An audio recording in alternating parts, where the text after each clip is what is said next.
Hi everybody, welcome back to my sewing room.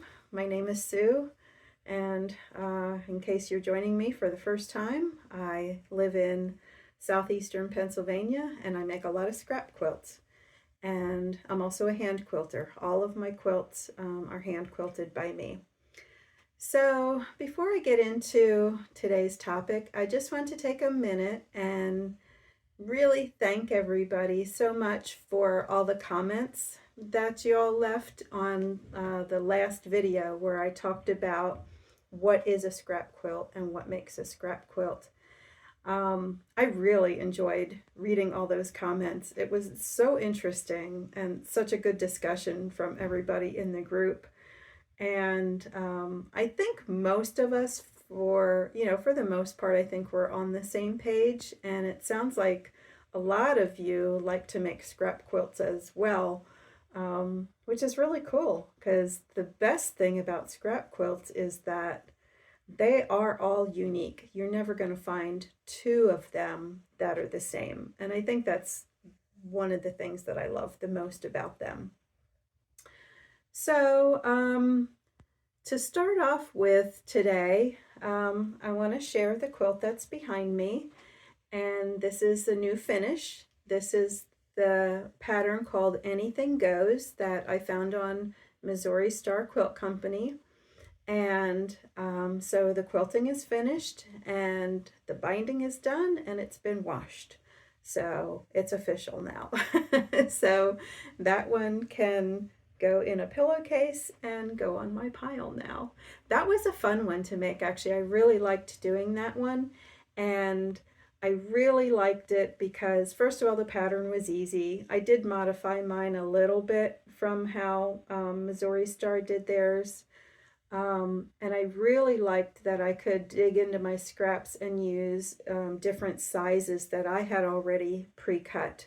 So I was able to get like my 4.5 inch stack down a little bit. That's what is in the center, and then 2.5 inch strips, and then 2.5 inch squares that finish at 2 inches. So it felt really good to me to be able to clean out, some of those sizes that I normally use. So I think I'll make that one again. I may, switch up the colors maybe, or maybe add snowball a block or something and see how that goes. But if you're looking to use up some scraps in your stash, that's actually a good one because it uses multiple sizes. So that's it for my new finish.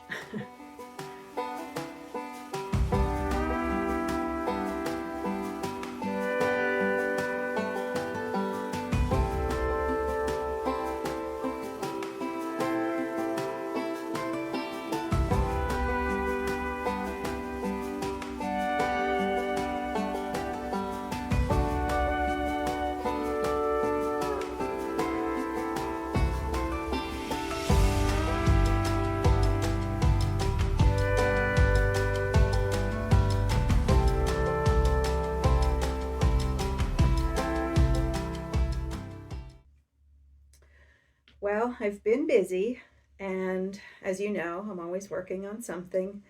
And if you've watched this channel before, you know I made a Hunter Star quilt pattern using men's shirts, and I stuck with reds and blacks. And that's actually what I'm hand quilting right now. This is it here. So I have a while to go yet. I don't know that it'll be done by the next video, but it is what it is. I'm enjoying it. But what I wanted to kind of share with you is the hand quilting part of this, because when I hand quilt, I really like to take that needle as far as it'll go continuously before I have to either run out of thread. I really try not to hit dead ends where I have to tie a knot and then start again and tie a knot and start again. I don't like to hit those dead ends.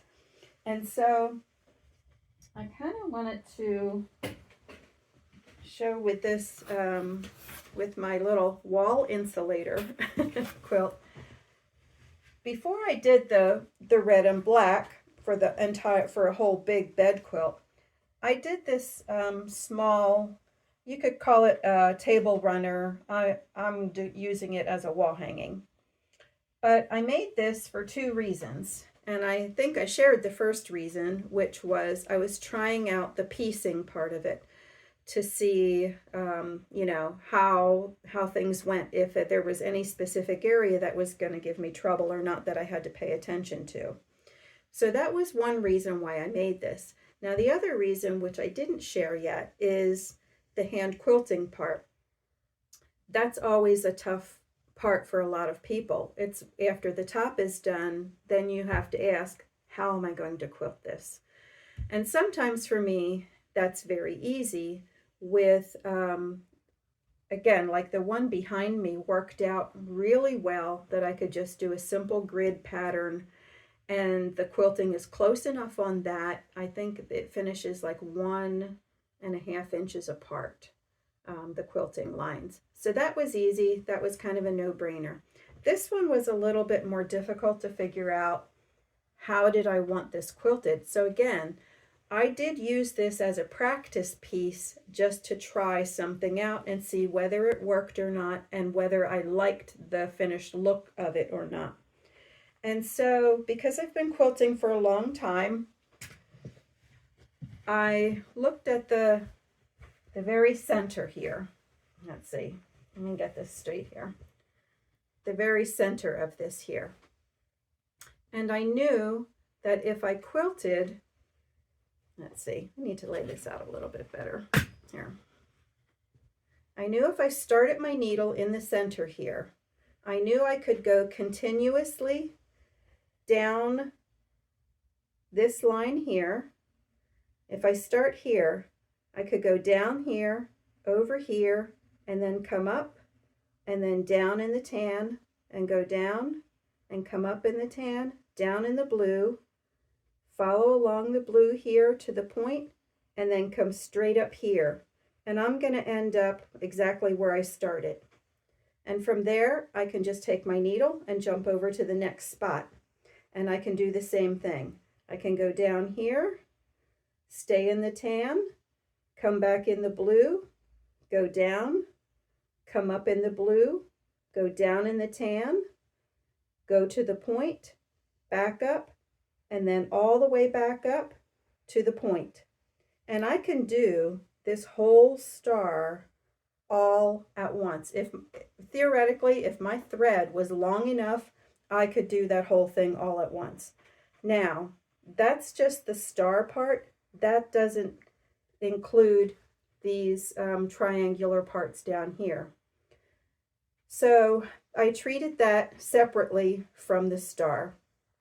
So there I just did straight lines that just went diagonally there. And now for my black and red quilt, when all the blocks are joined together, these are going to form basically like a giant 4-patch, and I'll show you that on that quilt then. So basically, I would be able to go around the entire thing non-stop again. So that's kind of what I'm looking for when I choose a quilting design. I want to be able to just keep going and keep going. I don't want to have to stop all the time and tie knots. And I want my quilting to be close enough so that there aren't kind of like big empty spots in the quilt. And so I'll show you now on this one where the blocks join.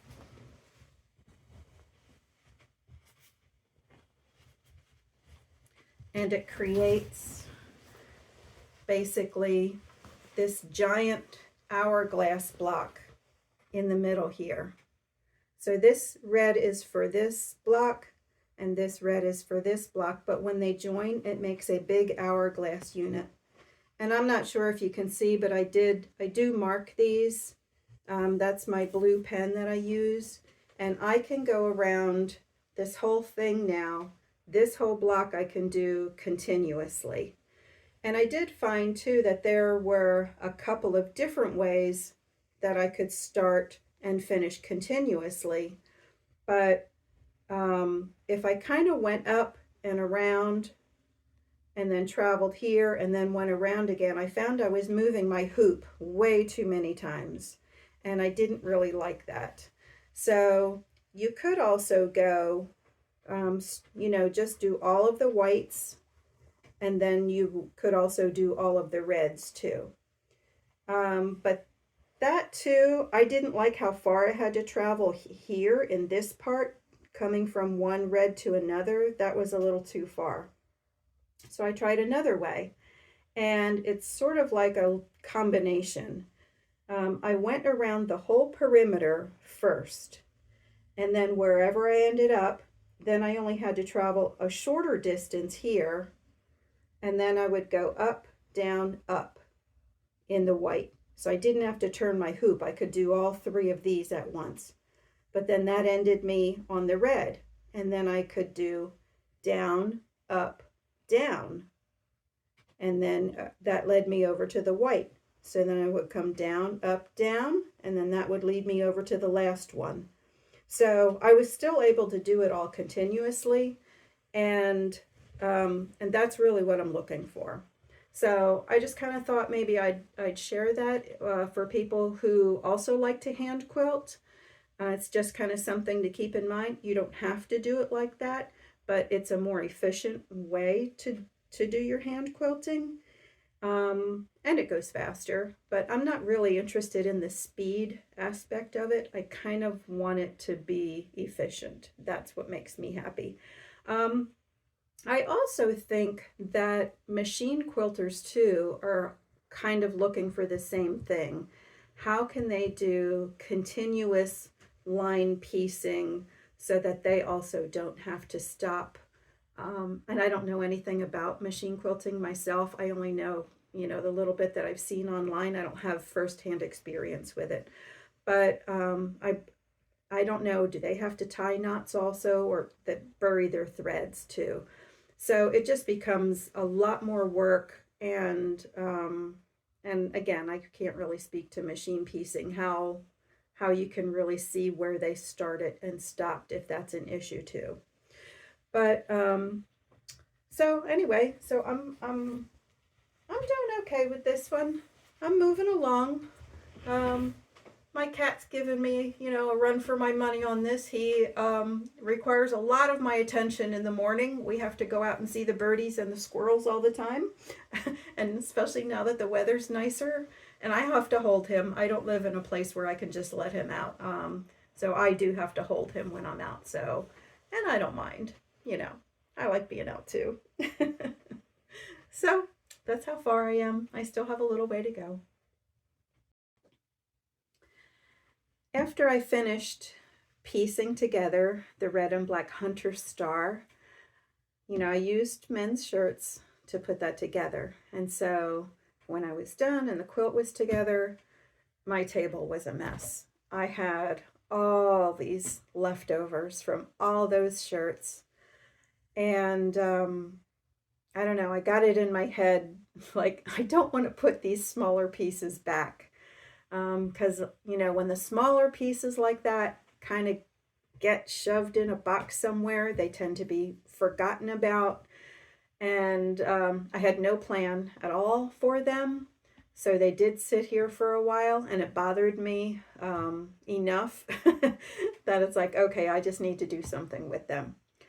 So I did find a project, and so I'll share with you what I did. So first of all, my Hunter Star quilt, that started with 10-inch squares, and I finished with an 8-inch block on those. So I already got the biggest pieces out of those shirts that I could, but there was still a lot of usable fabric left on those shirts.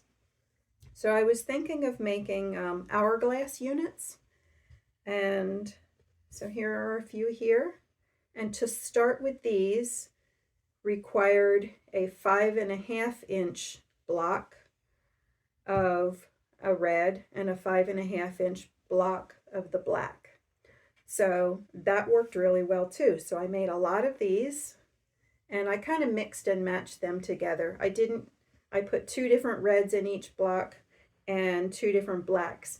Now I did run out of, some of the blacks in shirting. I didn't have enough. So I went in my stash and I put some grays in also, which I kind of thought would lighten things up a little bit. I thought total black and total reds were going to be too dark, and it would have been. So I did go in my stash and I got some lighter grays out too to mix in with them. So that was a 5.5-inch cut, and I made a lot of these. And then after that, I still had a really big pile. And so then I went through and I cut 3.5-inch sizes, which made smaller hourglass units. This unit will finish at 4 inches. This is 4.5 right now. It will finish at 4. So, and that's a good size. That's easy to do, but I went smaller. Because if I started with a 3.5-inch block and mixed and matched the reds and the blacks, I would finish with a 2-inch hourglass block. So I made a lot because I could get a lot out of what I had left over from the shirts. So I'll give you a sneak peek. This is still in the process. It's not a top yet, but I'll show you here. There's a lot of hourglass units in here that finish at 2 inches. So each 2-inch block actually has 4 different pieces of fabric in it. I think I made 320 hourglass blocks. So I put them to use. It is in a quilt. I won't show you the whole thing yet because it's not done. I'm still working on it. And once I started putting it together, it was also like, I really didn't intend to make another red and black quilt because I just did that with a Hunter Star. And I don't usually like making back-to-back quilts, especially with the same fabrics. But like I said, I really just did not want to put those little pieces back in a box somewhere. I did pretty good with using things up. So those are the smaller ones there.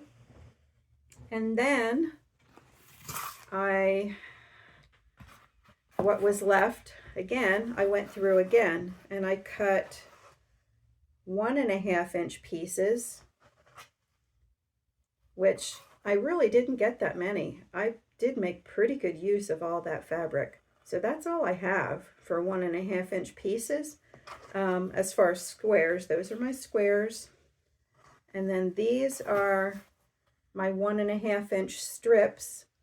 And some of these will go in my plus quilt, but not a lot of them because I don't want that quilt to be overloaded with any certain color. And if you don't know what my plus quilt is, let's see, it's back here somewhere. It is there.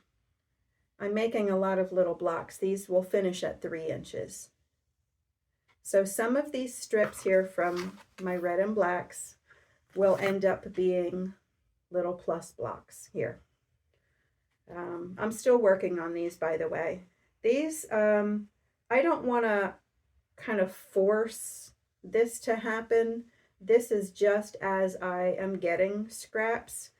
So when it's done, it's done.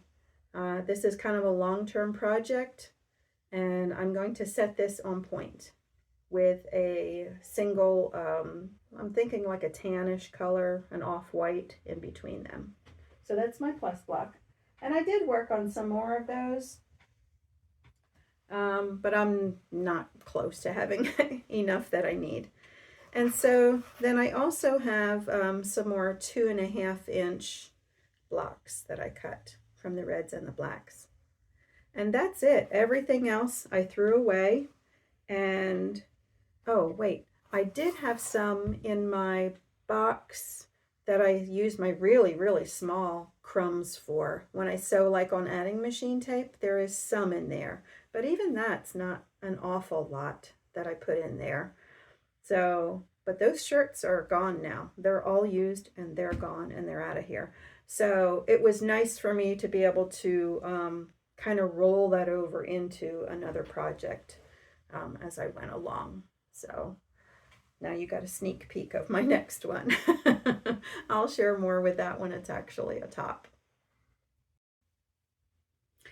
That's all I have to share for this week. Again, like not a lot to share, but you can see I have been working, and all those quarter square triangle things did take me a long time. They came out really well though. And there is another 50-cent sale this Saturday at the church, but I'm not going to go because I just got all that free fabric the last time. So I'm not going to go to that one.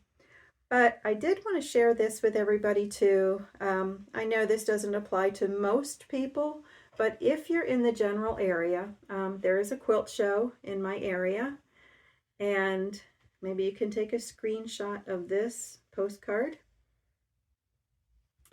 It is March 26th to 29th, and it's called, the website is www.thelancasterquiltshow.com. It's not in Lancaster, though, if you're familiar with this area. It is in Lebanon, which is north of Lancaster. It's free admission, free parking, and free lectures. I went to this one last year. It's in a big, beautiful building. You know, the vendors were nice. The quilts were really nice.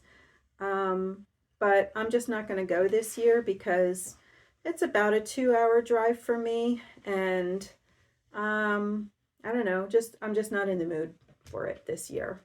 So, but I did want to share because I know there are a couple of viewers who write to me that are in the area. So I'm just giving everybody a heads up for this quilt show. Before I say goodbye, I just realized that I forgot to share the ruler that I used to make all of my quarter square triangle units. I used Deb Tucker's Tucker trimmer, and I really like her products. Not sponsored by anything. I am just like you guys. I just go out and buy things and try them. And so this one I really like a lot. There's so many different sizes that you can make, and I really like that she kind of allows enough fabric for you to be able to trim them down to the exact perfect size that you need, with all of the points coming out, you know, exactly on the corners. So so that's it for the ruler there.